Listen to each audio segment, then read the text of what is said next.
شہید بطل حریت خطیب ابن خطیب صاحبزادہ علامہ ابتسام الہی ظہیر چیف آرگنائزر مرکزی جمعیت اہل حدیث پاکستان، اور جو احباب پیچھے کھڑے ہیں ان سے گزارش ہے کہ آپ آگے پنڈال میں تشریف لائیں۔ آج یہ دن ہے تجدید عہد کا کہ ہم نے اسی طرح اہل حدیث مسلک کا سر بلند کرنا ہے جس طرح شہداء اہل حدیث نے کیا تھا۔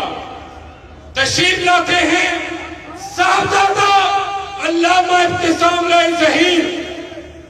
نعرہ تکبیر، نعرہ تکبیر، شہداء اہل حدیث تو ہماری پتیاں نام میں کہنا، نہ نیند کہنا، نہ آپ وہاں میں نہ بھیجے پتیاں، اور تو بے غیرت انسان ہے کہ اپنے سینے پہ تمغے لگائے ہوئے اور ایک ہندو عورت کے سامنے رکوع کر رہا ہے۔ اس سے بہتر بات تو بن جاتا مسلمانوں کا قائد رہ کے دلاتا۔ جبکہ صرف 313 تھے، نہ خوف تھا، نہ دہشت تھی، نہ دشمن کا روپ تھا، نہ مخالفوں کی ہیبت تھی۔ اگر تھا وہ اپنے اللہ پر توکل تھا، اپنے رب پر اعتماد تھا۔ محمد رسول اللہ صلی اللہ علیہ وسلم کو علم ہوا دشمن نحمده ونصلي على رسوله الكريم بسم الله الرحمن الرحيم ولا تقولوا لمن يقتل في سبيل الله اموات بل احياء ولكن لا تشعرون۔ حضرات گرامی قدر، اللہ تبارک و تعالی نے انسانوں کو بہت سی نعمتوں اور صلاحیتوں سے نوازا ہے۔ انسان کے پاس دولت بھی ہے، شہرت بھی ہے، سوچنے والا دماغ بھی ہے، دھڑکتا ہوا دل بھی ہے، اور انسان کی رگوں کے اندر گردش کرنے والا لہو بھی ہے۔ شہدائے اسلام اور شہدائے اہل حدیث کا اللہ کے فضل و کرم سے یہ ترا امتیاز تھا کہ انہوں نے ہر چیز کو اللہ تبارک و تعالیٰ کی رضا کے لیے قربان کر دیا۔ حضرت علامہ شہید نے زبان حال سے صبر کا اعلان فرما دیا۔ جو رکے تو کوہے گرا تھے ہم، جو چلے تو جا سے گزر گئے، رہے یار ہم نے قدم قدم تجھے یادگار بنا دیا۔ لوگ دنیا کے اندر سیاست کرتے ہیں کرسیوں کے لیے اور وزارت کے لیے، لیکن حضرت علامہ شہید کی سیاست کیا تھی؟ آپ نے صبر کا اعلان فرما دیا۔ ہم نے اس وقت سیاست سے قدم رکھا تھا جب سیاست کا سلا آہنی زنجیریں تھی، سرفروشوں کے لیے دار و رسن قائم تھے اور خانزادوں کے لیے مفت کی جاگیریں تھی۔ آج افق تاب افق خوف کا سناٹا تھا اور رات کی قید میں خورشید کی تدبیریں تھی۔ بے گناہوں کا لہو عام تھا بازاروں میں اور خون حرار میں ڈوبی ہوئی شمشیریں تھی۔ حضرات گرامی قدر، حضرت علامہ شہید کو، حضرت حبیب الرحمان کو پاسداری حق کی وجہ سے کئی مرتبہ جیل خانوں میں جانا پڑا، کئی مرتبہ ہاتھوں میں ہتھکڑی کو پہننا پڑا، کئی مرتبہ پیروں میں بیڑیوں کو ڈلوانا پڑا۔ حضرت علامہ شہید نے صبر کا اعلان فرما دیا۔ دار و رسن کی گود کے پالے ہوئے ہم اور سانچوں میں مشکلات کے ڈھالے ہوئے ہم، اور وہ دولت جنو کے زمانے سے اٹھ گئی، اس دولت جنو کو سنبھالے ہوئے ہم۔ حضرات گرامی قدر، حضرت علامہ شہید کی گردن ایوب خان کے سامنے نہیں جھکی، آپ کی گردن یحییٰ خان کے سامنے نہیں جھکی، ذوالفقار علی بھٹو کے سامنے نہیں جھکی، جنرل ضیاء الحق کے سامنے نہیں جھکی، حضرت علامہ شہید کے جانشینوں کی گردنیں جنرل پرویز مشرف کے آستانے پہ نہیں جھکی، اور آج ہم اس امر کا اعلان کرنے کے لیے آئے ہیں اللہ کے فضل و کرم سے یوتھ فورس جو حضرت علامہ شہید کے جوان جذبوں کی ترجمان ہے، اس کے تحت ہونے والے اس اجتماع میں اس امر کا اعلان کرنے کے لیے آئے ہیں۔ انشاءاللہ احسان الہی ظہیر کے روحانی بیٹوں کی گردنیں بھی جاگیرداروں کے سامنے نہیں جھک سکتی، سرمایہ داروں کے سامنے نہیں جھک سکتی، فوجی جنرلوں کے سامنے نہیں جھک سکتی۔ ہماری گردن جب بھی جھکا کرے گی عرش والے کے آسمانے پہ جھکا کرے گی۔ حضرات گرامی قدر، حضرت علامہ شہید کا سبق توحید کا سبق تھا۔ آپ نے اپنی قوم کے لوگوں کو سمجھا دیا، پانی پانی کر گئی مجھ کو کلندر کی یہ بات، تو جھکا جب غیر کے آگے نہ تن تیرا نہ من۔ حضرات گرامی قدر، حضرت علامہ شہید کی سیاست ان الحکم الا للہ کی سیاست تھی۔ آپ کی سیاست کا مقصد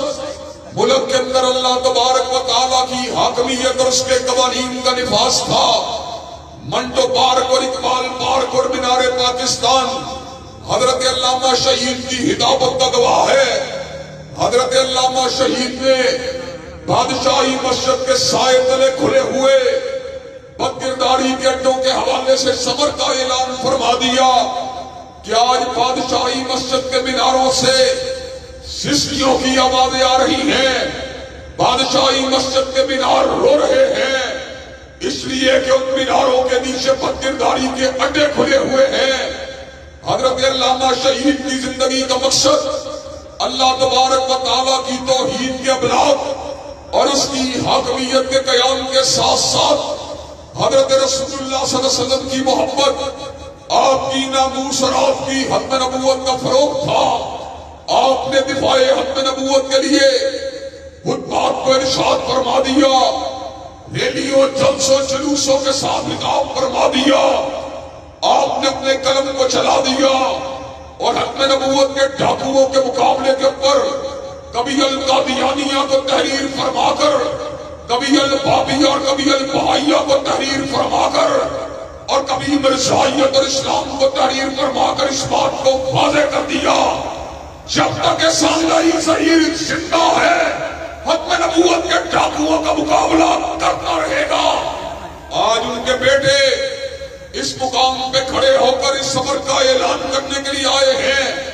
اللہ کے فضل و کرم سے جو مشن حضرت علامہ شہید نے جس کے پرچم کو اٹھایا اور جس مشن کو کبھی سید تطہیر نے آگے بڑھایا، کبھی محمد حسین بٹالوی نے آگے بڑھایا، کبھی صلاح اللہ مرسلی نے آگے بڑھایا، انشاءاللہ جب تک احسان الہی ظہیر کے بیٹے زندہ ہیں قادیانیت مرد آباد کا نعرہ لگاتے رہیں گے اور ختم نبوت زندہ باد کا پرچار کرتے رہیں گے۔ نعرہ تکبیر! جب تک سورج چاند رہے گا، جب تک سورج چاند رہے گا۔ حضرات گرامی قدر، حضرت علامہ شہید کی جدوجہد کا مقصد اللہ تبارک و تعالیٰ کی حاکمیت اور حضرت رسول اللہ صلی اللہ علیہ وسلم کی چوکھٹ ختم نبوت کا دفاع تھا۔ اسی طرح حضرت علامہ شہید کی جدوجہد کا مقصد صحابہ کرام کی ناموس کا دفاع تھا۔ اور آج میں یوتھ فورس کے جھیالوں کو اس بات کا پیغام دے دینا چاہتا ہوں کہ یوتھ فورس کے جھیالوں کو جہاں پر توحید قادر مطلق کی بات کرنا ہوگی، جہاں پر چوکھٹ ختم نبوت کی چوکیداری کرنا ہوگی، وہاں پر صحابہ کرام کے اوپر تبرہ کرنے والے اور ان کی ناموس پہ حملہ کرنے والوں کا بھی ڈٹ کے مقابلہ کرنا ہوگا۔ یہ حملہ کرنے والے چاہے غیر سنیت کے ساتھ آئیں یا سنیت کا لبادہ اوڑھ کر نردہ جیلوی ملعون کی شکل میں آئیں، اللہ کے فضل و کرم سے احسان الہی ظہیر کا بیٹا، احسان الہی ظہیر کے روحانی فرزند، ہر صحابہ کرام پہ دشنام کرنے والے اور ان کی ناموس کے اوپر حملہ کرنے والوں کا مقابلہ کرنے کے لیے تیار ہے انشاءاللہ۔ اور مقابلہ کرنے کے لیے تیار ہو انشاءاللہ۔ احسان الہی ہر علامہ یزدان شہید کے ہو جانباز سپاہی شاہینوں فرزندان علامہ احسان الہی تم اور علامہ یزدان شہید کے ہو جانباز سپاہی تم عبدالخالق قدوس شہید کے رستے کے ہو راہی تم سالار محمد خان نجیب شہید کی ایک گواہی تم فکر شہداء کے راہی تم او خون شہیداں کے وارث فکر اسلاف کی تم حارث ہے آج تمہارا نام اہل حدیث سنت فیروز پاکستان حضرات کرام کی قدر تکبیر اور وابیوں اٹھ کے عظمت صحابہ کا نعرہ بلند کرو عظمت صحابہ نموز صحابہ شان صدیق شان فاروق شان عثمان شان علی شان معاویہ شان ابو سفیان مسلک اہل حدیث اللہ باانتظام رہ گئی مرضی جمعیت اہل حدیث پاکستان حضرات کرام کی قدر اللہ تبارک و تعالیٰ کے فضل و کرم سے ملک کے طول و عرض میں بالعموم اور چوک بیگم کوٹ میں بالخصوص حضرت علامہ شہید نے اس بات کا اعلان فرما دیا جب تک ہم زندہ ہیں صدیق کی صداقت کا ڈنکا بجاتے رہیں گے فاروق کی عدالت کے ترانے گاتے رہیں گے زندرین کی صحاوت کا پرچار کرتے رہیں گے علی المرتضیٰ کی شجاعت کے علم کو اٹھاتے رہیں گے اور امی عائشہ کی دوپٹے کی عظمت کا پھولیرا دلاتے رہیں گے حضرات گرامی قدر مجھے یہ بات بتلائیے کہ آپ حضرت علامہ شہید کے اس پیغام کو آگے بڑھانے کے لیے تیار ہیں انشاءاللہ اور حضرات گرامی قدر میں یہ بات بھی کہنا چاہتا ہوں حضرت علامہ شہید اہل الحدیث کو اور اہل سنت کے فرزندوں کو اس ملک کے اندر ایک سیاسی طاقت بنانا چاہتے تھے اور اللہ تبارک و تعالیٰ کے فضل و کرم سے یوتھ فورس کے قیام کا مقصد بھی نوجوانوں کے اندر خودداری کو بیدار کر کے نوجوانوں میں حمیت اور غیرت کو بیدار کر کے باطل کے سامنے سینہ صبر ہونے کا درس دینا تھا حضرات گرامی قدر حضرت شہید نے صبر کا اعلان فرما دیا جواں ہو کر میری قوم کے جسور و غیور قلندری میری کچھ کم سکندری سے نہیں حضرات گرامی قدر اللہ تبارک و تعالیٰ کے فضل و کرم سے آج ہم بھی صبر کا اعلان کرنے کے لیے آئے ہیں جب تک احمد ابن حنبل کا ایک بیٹا زندہ ہے جب تک ابن تیمیہ کا ایک فرزند زندہ ہے جب تک علامہ شہید کا ایک بیٹا زندہ ہے انشاءاللہ اہل حدیث اور اہل سنت کی عظمت کا پھریرا پاکستان کی فضاؤں میں لڑا کے چھوڑیں گے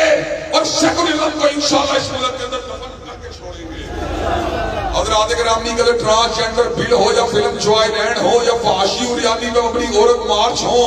کیا شہداء اسلام کے مشن کو آگے بڑھانے کے لیے آپ ان کا مقابلہ کرنے کے لیے تیار ہیں انشاءاللہ کیا اہل الحدیث کو اہل سنت کو سیاسی قوت کی حیثیت سے ملک کے اندر ان کی عظمت کا لوہا منوانے کے لیے تیار ہیں انشاءاللہ اور جماعتی قائدین کو اللہ کے فضل و کرم سے مسلم لیگ تحریک انصاف اور پیپل پارٹی کے مقابلے ان کو ووٹ دینے کے لیے تیار ہیں انشاءاللہ اور ووٹ کی طاقت کو منظم کرنے کے لیے تیار ہیں انشاءاللہ اللہ کے فضل و کرم سے چلو سب یوتھ فورس کے سنگ چلو ہر منزل ہر امکان اہل حدیث یوتھ فورس پاکستان جب تک ہے اپنے دم میں دم شہدائے اہل حدیث کا ہم پھیلائیں گے پیغام اہل حدیث یوتھ فورس پاکستان اللہ کے فضل و کرم سے ہمارا مشن آگہی کا مشن شعور کا مشن دلیل کا مشن نور کا مشن روشنی کا مشن اور اس ملک کے اندر دستوری جدوجہد کا مشن ہے کہ آپ مرکزی جمعیت اہل حدیث یوتھ فورس پاکستان اور اکابرین اہل حدیث اگر ملک کے اندر سیاسی قوت کو منظم کرنے کے لیے آپ سے ووٹ کا تقاضا کرتے ہیں کہ آپ ان کو ووٹ دینے کے لیے تیار ہیں انشاءاللہ خون دل دے کے نکھاریں گے روئے پر کے گلاب اور ہم نے گلشن کے تحفظ کی قسم کھائی ہے واہ دعوانا الحمدللہ رب العالمین